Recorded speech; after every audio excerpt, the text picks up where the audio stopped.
Mr. Mukhtar Mohammed. Mr. Mohammed is a stockbroker. He's CEO of Finance with Mukhtar, and he's reaching us remotely today. You know, it happens now and again. Sometimes we're in the studio, sometimes it's remote. Good morning to you, Mukhtar. Morning, Uncle Yorin. What a pleasure to be on your program today. Thank you for having me. Thank you very much, as always.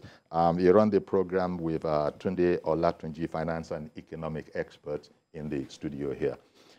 So let me ask you also the question. You've heard what I asked him, what he would prioritize. And it's actually, he's given me, you know, because of the nature of the question, it's not a simple answer. And I noticed, and you could comment on that if you want, I noticed that he was really using the title Coordinating Minister of the Economy. He is the Minister of Finance and Coordinating Minister of the Economy. And so that's said to me that, it goes beyond just being Minister of Finance the way we know it.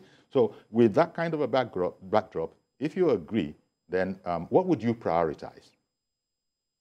Thank you, and thank you. I mean, my colleagues in the studio, the Honorable. It's nice being with you too.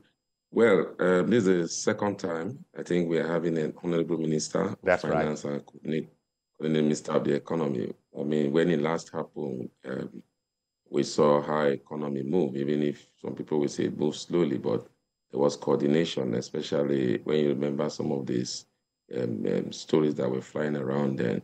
The minister was able to coordinate some of these activities. I think for the minister, what I see is that he has been behind the team for a while. He's one of the think tank of the administration before inauguration. And then after the inauguration, not to forget that he was first of all made special advisor on monetary policy. So he's been in there. So most of the decisions that have been taken by Mr. President were not taken without his knowledge. Maybe it could be the removal of subsidy, which the president said it's just something that he did himself, but at least subsidy was supposed to go which other way, but maybe it would have been a different approach than what we are seeing now. So for me, I think he's the right man for the job. When you listen to him talk with some of his colleagues, I mean, when he took over in the Ministry of Finance, most of them were actually looking forward to work with him. So we no more have a treasurer. That's what I called the previous Minister of Finance, because what we know is he just come and tell us how much distributed, how this and that, and a lot of issues were there instead of telling us, I mean, what are the financial, the economy policy that was driven by a special advisor on the economy. And you know how our economy turned out to be. I think it's a good decision having him there as the Minister for Finance and Economic Planning. He's a seasonal economics, and I mean, you look at what he has done before. He's been in all the sectors. He's been in all the sectors. Exactly. I beg your pardon for interrupting you, Mukhtar. Yes, I hear what you're saying. But setting, the tasks ahead of him, I, for instance, along with millions of Nigerians, don't want to pay as much as I am paying for a liter of fuel. But as as Tunji has just said, as Mr. Olatunji has just said, that will be dependent on the strength of the naira vis-a-vis the dollar.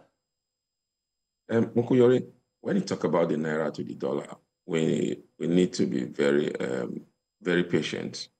We are where we are today, not overnight, and we will not live where we are overnight. And we must know that forces are playing in this instance.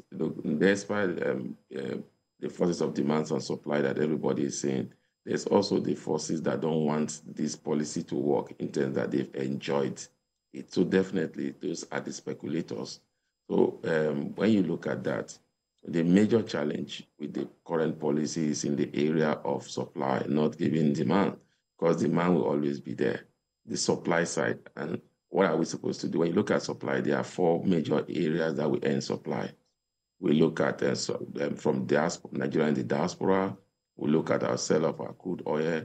We look at foreign direct investors or portfolio investors, and we look at and trade. Now, as it stands, now when you look at all those areas, maybe the only area that is still very visible is the area of remittance. But that remittance now have a challenge. And I think that is what he will need to coordinate with the central bank, because we have various apps now where Nigerians do their transfer to their Nigerians abroad. How are we going to work and coordinate those things to make sure that we have those dollars coming directly into our economy that will increase supply? Those are part of what he will work on. So there may be a synergy in that area with the CBN. When you look at crude oil, you know that is beyond him. That has to do with security. The government need to think about how to improve upon that so that we can have security, so that we can begin to meet even our OPEC output. When you look at foreign direct investors and portfolio investors, none of them will come now because you've not achieved stability. So you must achieve stability so that when I'm coming in, and I'm coming in at a rate, I might be going out that rate, and even if the difference in going out do not be as wide as what it is now because of the volatility. Okay. So he needs to work on that. If he's able to get that, remember now, you know, in your program, I always say the challenge we have with the previous administration is that it seems to be that the CBN became both monetary and physical side. The physical side was non-existent. But now I believe that with Wale Edun, we will see the physical side comes up with policy that will work in synergy with the monetary policy. But people should understand that it's always very difficult for monetary policy and physical policy to have the same agenda. So your agenda as a physical policy is to make sure that your people, especially employment, trade, businessmen, are able to enjoy relative, maybe not too much stability, but their business are able to strive forward with some of your policy. Now, the physical side, the monetary side is just there to make sure that they do what they have to do. That's why we have the independence of the CBN. So we will not see that, like my colleague in the city is saying that, oh, he may have to talk to CBN. As a coordinating minister, you should not forget that the CBN is independent. He will need to do what he ought to do, and the CBN will not do what they ought to do. Once you do what you have to do, the physical side do what he has to do, then you see that synergy naturally comes to play. Indeed. And the economy will benefit from it. But when the physical side is the one directly intervening, monetary side is directly intervening in physical side is indirectly intervening in monetary side, there will not be synergy, and then you see the economy crumbling little by little. So for me, I think he has started at the right note. He has set up his agenda of we must make sure we have this and that. But we must know as Nigerians that he has no control over the exchange rate. That is the monetary side. He needs to do the physical side that will generally bring trade down.